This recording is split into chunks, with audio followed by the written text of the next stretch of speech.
Retrouvez Jardin de chez nous avec Inno, votre spécialiste de la piscine et du spa inox Made in Vosges.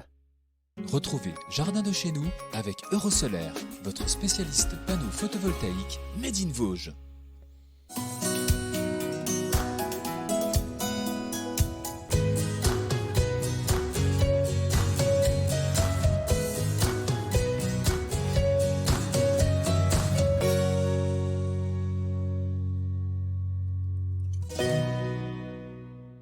Bonjour à toutes et à tous, quel plaisir de vous retrouver comme à notre habitude à l'école d'horticulture et de paysage de Reville-aux-Chênes pour ce nouveau numéro de Jardin de chez nous. Les labels et appellations d'origine contrôlée ont envahi notre quotidien. Eh bien, savez-vous qu'il en existe également pour les fleurs et les plantes? Maxime Dupont, médaillé d'or au concours national de reconnaissance de végétaux, nous aidera à y voir plus clair pour mieux les choisir. Moselle TV nous fera ensuite découvrir l'atelier éco-responsable de fleuristerie d'une Messine passionnée d'art floral. Et puis, que serait le printemps sans un lilas dans son jardin? Grâce à Didier Debu, professeur en pépinière ici à Reville, vous saurez absolument tout pour bien planter et entretenir vos lilas. Enfin, Vosges TV nous montrera que le jardin n'est pas qu'un loisir. Il peut également être une deuxième chance professionnelle via la réinsertion, comme c'est le cas au jardin de Cocagne de Thaon-les-Vosges. Mais tout d'abord, il est temps de rejoindre Maxime Dupont pour tout savoir sur les labels des végétaux. Allez, tu viens Roline? Viens.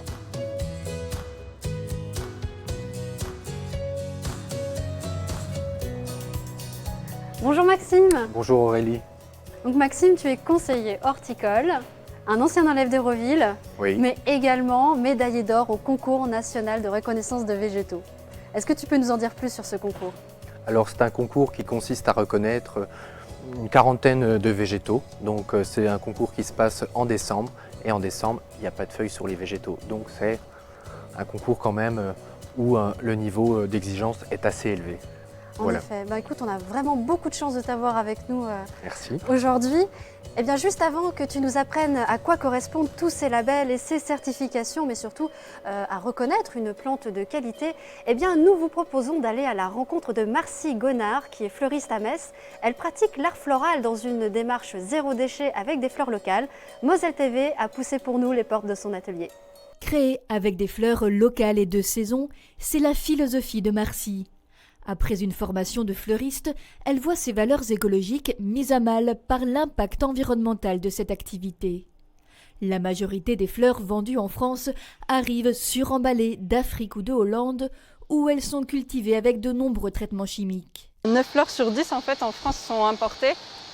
Donc du coup il y a l'empreinte carbone, le coût du trajet. La plupart aussi sont beaucoup produites sous serre chauffée. Moi en hiver pour le moment je privilégie les fleurs séchées du coup. Des fleurs qu'elle fait sécher dans son atelier et qu'elle décline en guirlandes ou couronnes murales. À la belle saison, elle se fournit à la cueillette de peltres ou cultive ses propres espèces.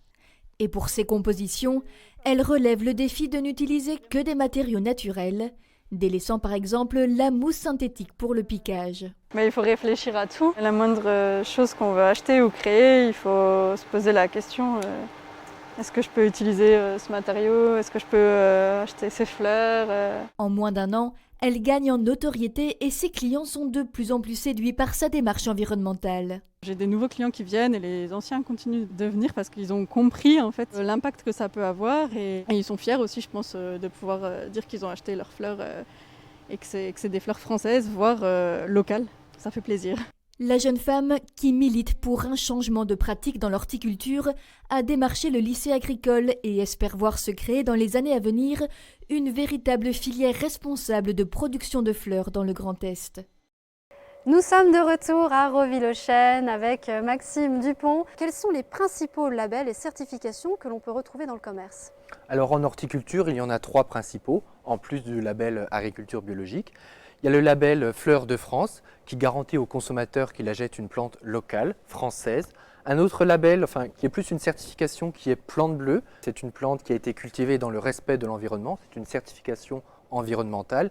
Il y a aussi un aspect social qui est pris en compte. Et enfin, il existe le label Rouge, donc pareil que l'alimentaire, sauf que ce label concerne principalement le gazon, les rosiers, le dahlia et le géranium. Ce label garantit que les plantes auront une croissance et une floribondité exceptionnelles chez le consommateur. Alors j'imagine qu'il y a un cahier des charges, que toutes les plantes ne peuvent pas bénéficier d'un label. Alors il y a des cahiers des charges à respecter effectivement, notamment pour le label Plante Bleue, où le producteur doit diminuer sa consommation en eau, recycler ses déchets et aussi diminuer tout ce qui est traitement phytosanitaire en développement des méthodes alternatives aux produits chimiques. Alors je tiens à préciser qu'il y a de nombreux producteurs qui n'ont pas ces labels ou ces certifications, puisque ces labels demandent du temps que les producteurs n'ont pas forcément. Et pour cela, nous, à l'échelle de notre structure, donc de notre association, on essaye de valoriser tout ce qui est production horticole lorraine à travers le site Patrimoine horticole lorrain, où vous pouvez retrouver des producteurs proches de chez vous et où vous pouvez aller acheter des plantes locales. Quelles sont les plantes que tu nous as apportées ici? Alors ici, c'est de la Véronique arbustive et on voit bien le petit label Fleur de France. On peut voir également, si on tourne l'étiquette, que cette plante est certifiée Plante Bleue, donc la certification environnementale. Et comme j'ai envie de dire, la meilleure des solutions pour savoir si la plante est française, c'est de vous rendre directement chez votre producteur et de discuter avec lui sur ses pratiques et savoir comment il produit. Et d'ailleurs, j'imagine qu'il doit y avoir des contrôles. C'est des contrôles qui sont effectués tous les ans afin de vérifier la conformité des productions par rapport au cahier des charges. Merci beaucoup Maxime pour tous ces conseils, et c'est vrai que maintenant grâce à toi, nous savons comment choisir une plante de qualité et aussi de façon éco-responsable. Et justement, pourquoi ne pas choisir un lilas pour votre jardin? Parce que si l'hirondelle n'annonce peut-être pas à coup sûr le printemps, le lilas, lui, annonce à coup sûr les beaux jours. Dans un instant, nous allons rejoindre Didier Debu pour tout savoir sur les lilas.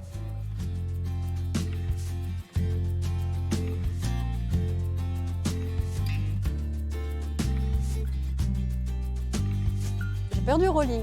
Rolling Stone! Rolling, allez viens! Oui! Mais qu'est-ce que tu fais là-bas? Alors? Pourtant t'aimes bien les lilas? Oui, c'est beau les lilas. Bien, bonjour Didier Debu. Bonjour. Vous êtes professeur en pépinière ici à Reville et vous nous accueillez dans le très beau jardin de Lorraine. Tout à fait, c'est un espace dédié au patrimoine horticole lorrain, un peu le pendant beaucoup plus petit du jardin botanique et conservatoire Jean-Marie Pelt de Nancy. Alors nous allons planter ce lilas pour le plaisir, c'est un arbuste d'ornement, mais nous pouvons également joindre l'utile à l'agréable, comme c'est le cas au jardin de cocagne de Thaon-les-Vosges, qui offre une deuxième chance à de nombreuses personnes en situation de réinsertion professionnelle. Vosges TV est allé à leur rencontre.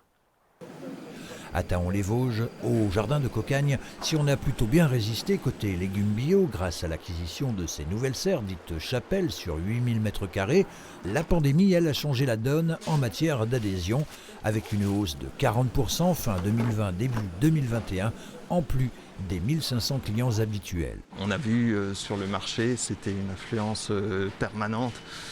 On a ouvert des nouveaux créneaux supplémentaires. Donc c'était une belle année qui a été difficile parce qu'il fallait fournir l'ensemble des légumes que les adhérents attendaient d'avoir sur notre marché.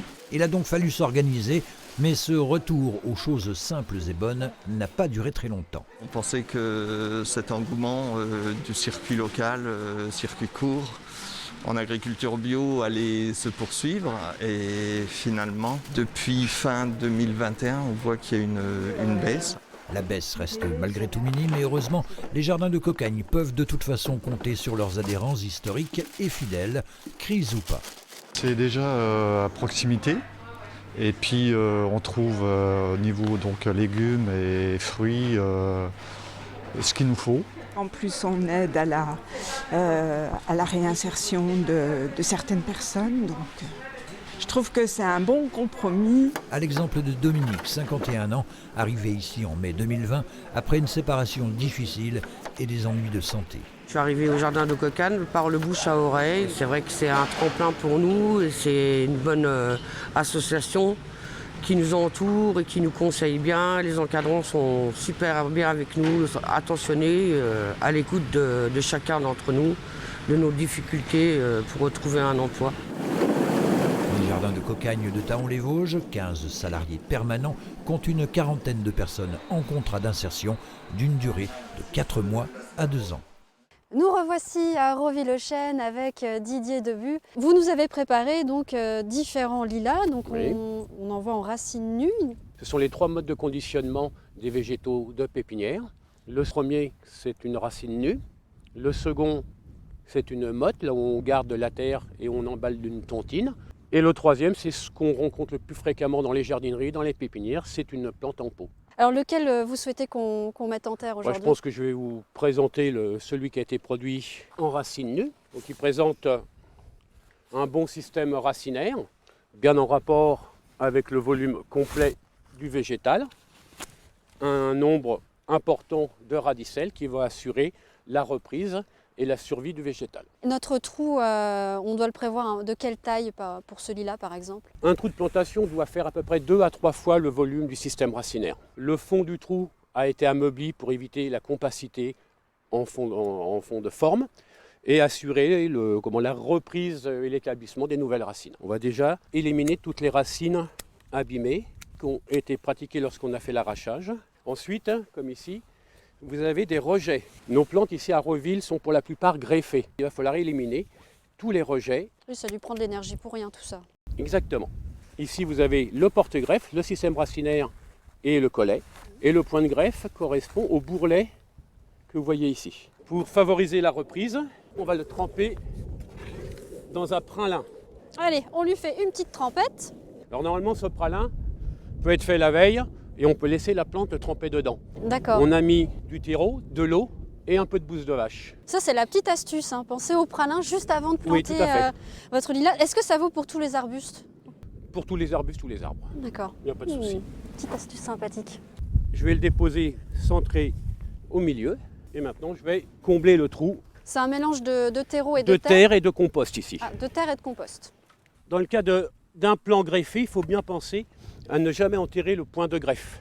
D'accord. Donc il faut que je le ressorte un peu. Ce qui va me permettre aussi de bien ramener toute la terre, toutes les petites particules entre les racines. Alors, remarquerez que je ne vais pas tasser la terre. Je ne veux pas la rendre compacte. Le climat, l'eau, va continuer à faire descendre les fines particules de terre tout autour des racines. Il me reste juste à faire la petite cuvette. Donc la première fois, on arrose abondamment ou juste ce qu'il faut pour remettre les Oh, terres? là, le sol étant déjà bien détrempé, bien humide, un arrosoir suffira. Bah super, il n'y a plus qu'à attendre que notre lilas fleurisse. Il n'est pas loin, hein, on voit déjà les bourgeons qui commencent à débourrer, on dit. Moi, je reviendrai d'ici quelques semaines pour voir notre lilas. Pas de souci. Merci beaucoup Didier. Merci. À très vous. vite. Au revoir. Au revoir. Rolling. Ouais. C'est déjà le moment de se quitter. Nous espérons que vous avez appris de nombreuses choses en regardant notre émission. La semaine prochaine, vous avez rendez-vous avec David Bachauffeur pour Du champ à l'assiette. En attendant de se retrouver pour un prochain jardin de chez nous, nous vous invitons à potasser le sujet sur les fleurs à planter maintenant, qui dure tout l'été, dans notre magazine partenaire Détente Jardin. Merci pour votre fidélité. À tout de suite sur les réseaux et à très vite dans Jardin de chez nous.